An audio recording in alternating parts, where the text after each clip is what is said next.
মাঝে তোমাদের দুটো দিন কোনো রকম ব্লগ আমি শেয়ার করতে পারিনি। কারণটা হচ্ছে গিয়ে এখন না নেটওয়ার্কের প্রবলেম প্রচণ্ড পরিমাণে হচ্ছে। আর দ্বিতীয় প্রশ্ন, আমার তো ওয়াইফাই কানেক্ট করে আমার সমস্ত ব্লগগুলো আমি কিন্তু শেয়ার করি তোমাদের সামনে। আমার এই বড় ফোন থেকে আমি যে ফোনটাতে ইউটিউব চ্যানেল খুলেছি, মানে যেটাতে আমি ভিডিও করে এডিট করে তোমাদের সামনে শেয়ার করি, সেটা হচ্ছে আমার নতুন ফোন থেকে পাসওয়ার্ড নিয়ে ওয়াইফাই কানেক্ট করেই কিন্তু ভিডিও পোস্ট করি। যাই হোক, অনেকটাই সমস্যার কারণে তোমাদের সামনে দুটো দিন আমি আসতে পারিনি।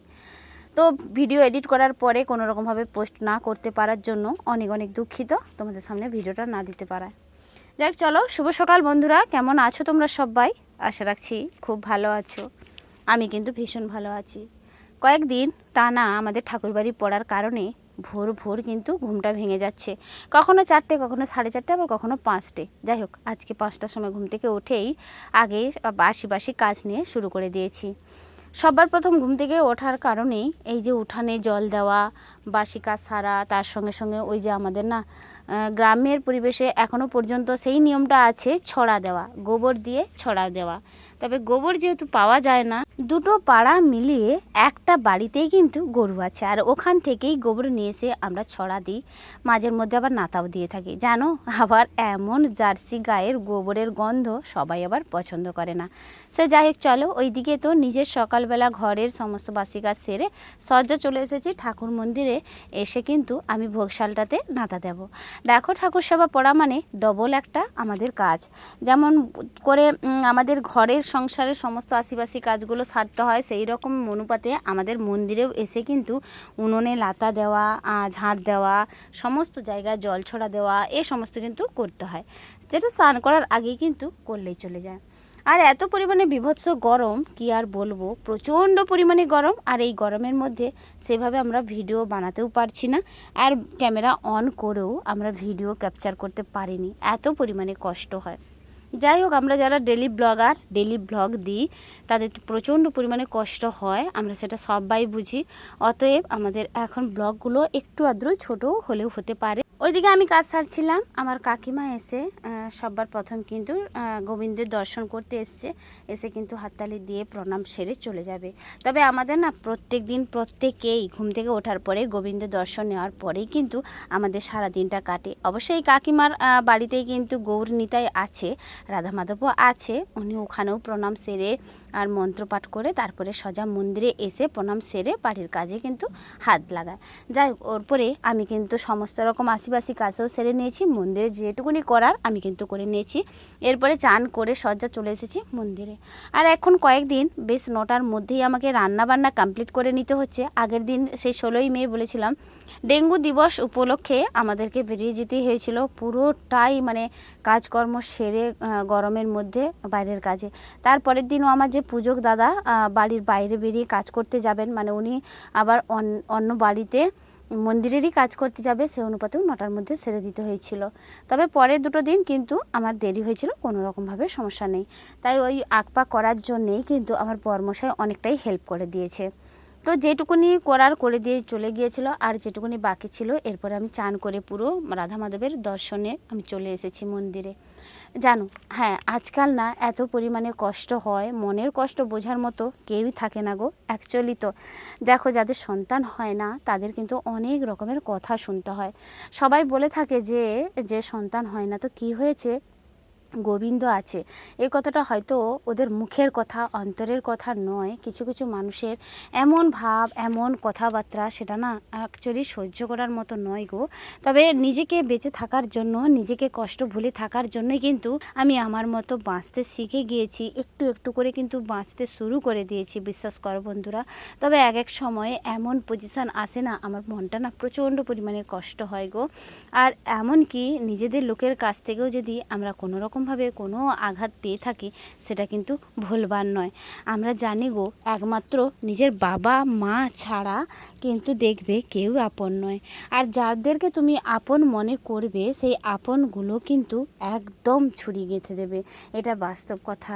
যাই হোক, আমরা যেহেতু মহিলারা বাবার বাড়ি ছেড়ে আমাদেরকে বিয়ে দেওয়া হয়েছে, স্বামীর ঘর করতে এসেছি, সমস্ত রকম কথাবার্তাগুলো আমাদের হজম করার একটু ক্ষমতা থাকা দরকার। আর সেই ক্ষমতা দরকারের জন্যই রাধা রাধা মাধবকে প্রত্যেক দিন আমি জানিয়ে থাকি, তুমি আমাকে যতবারে কষ্ট দাও আর যতবারে আমাকে দুঃখ দাও, আমার চোখের জল ফেলে দাও, কিন্তু আমাকে সহ্য করার ক্ষমতাটুকু দিও রাধা মাধব। এই নিয়ে আর কি গোবিন্দের সামনে প্রত্যেক দিন সকাল সন্ধ্যা আমি এইটুকুনি প্রার্থনা জানি, প্রণামটুকু সারি। যাই হোক, চলো, অনেক কথা বলে ফেললাম, অনেক মনের কষ্টের কথা জানিয়ে ফেললাম। আসলে তোমরা আমাদের নিজের বন্ধু বা নিজের বাড়ির লোক ভেবেই কিন্তু এত মনের কষ্টের কথা আমি বলে ফেলে। যার সন্তান নেই তার কেউই নেই গো, এই দুনিয়াটা অন্ধকার গো, একদম বাস্তব কথা। মানে যাদের নাচে তারাই বোঝে। আর আমি ভগবানের কাছে প্রার্থনা করি আমার যে কষ্টটা, আমি যেন পৃথিবীর কোনো মানুষের এইভাবে কষ্ট হয়। আর আমি জানি একটা মহিলা জীবনের সার্থকতা একটা মা হওয়া, আর মা যদি না হতে পারে তার জীবনের সার্থকতাটা একদম শূন্য হয়ে যায়। তাই পৃথিবীতে প্রত্যেক মেয়েদেরকে বলবো, মানে মা হওয়ার জন্য চেষ্টা করার, ভগবানের কাছে প্রার্থনা করি এভাবে কষ্ট যেন না আর কাউকে দেন। যাই হোক, চলো, ওইদিকে তো মন্দিরে সমস্ত রকম কাজপাটগুলো সেরে চলে এসেছি। এসে কিন্তু বাদাম জল 1 গ্লাস খেয়ে নিয়েছিলাম, তারপরে বরমশাইকে দিয়ে ওকে কিন্তু কিছুটা বাদাম দিয়েছিলাম, আর বাকিটা কিছু ছিল। আর আমি কিন্তু একা এতগুলো মানে বাদাম খাইনি বলো, বাদাম কিশমিশ এবং কাজু, তার সঙ্গে থাকা কিন্তু খেজুরও ছিল। এগুলো আমি দুটো বাচ্চাকে দিয়েই কিন্তু আমি খেয়েছিলাম। যাই হোক, একটু কিছু খেলে না বাচ্চার কথা ভীষণ মনে পড়ে। তাই আমার দেওরের ছোট মেয়েটাকে তো আমার ব্লগে তোমরা প্রত্যেক দিনই দেখতে পাও প্রায়, ওকে ছাড়া আমি খেতেও পারি না। আবার একজন নাতিও এসেছে জানো, ওকে ছাড়াও আমি আর পারছি না।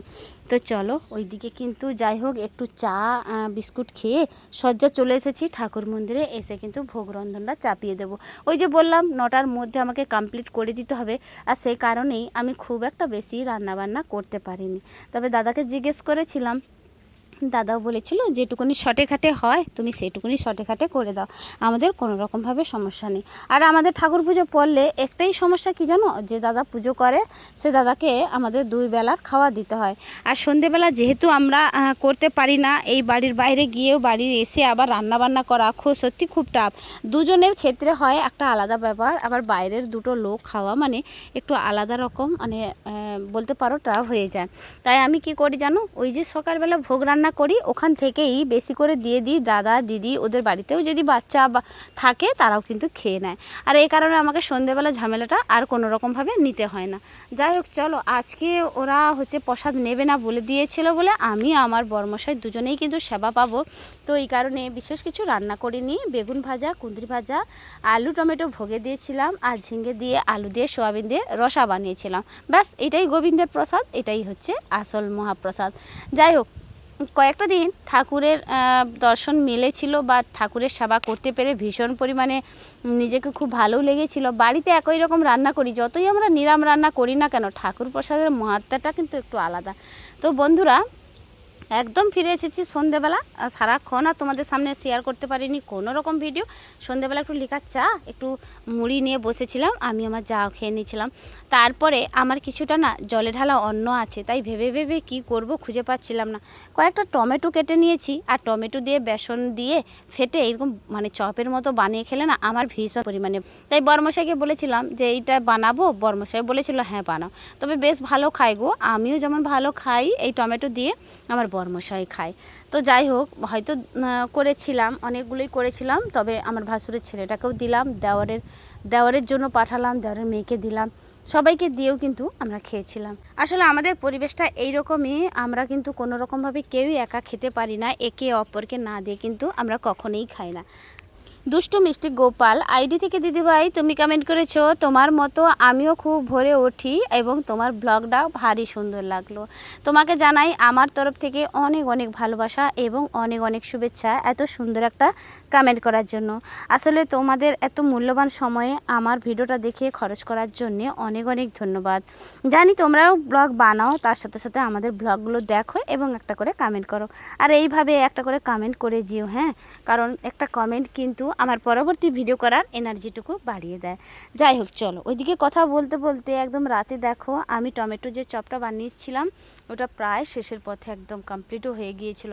উপর দিকে বরমশাইকে কিছুটা মুড়ি দিয়েছি, জল ঢালা অন্ন খাবে না বলেছিল, তাই কিছুটা আছে। এই গরমে আমার কিন্তু প্রায় দিনই জল ঢালা অন্ন খাওয়াই হয়ে যাচ্ছে। যাই হোক, খেতে কিন্তু মন্দ লাগেনি, বেশ ভালোই লাগে। তার উপরে এই গরম গরম টমেটো চপ, বেশ মানে দিনটাই কিন্তু একদম পরিপূর্ণ হয়ে গেল। তো চলো বন্ধুরা, আজ আসি, দেখা হচ্ছে আগামীকাল নতুন একটা দিনে নতুন একটা ভিডিওর সাথে। রাধে রাধে।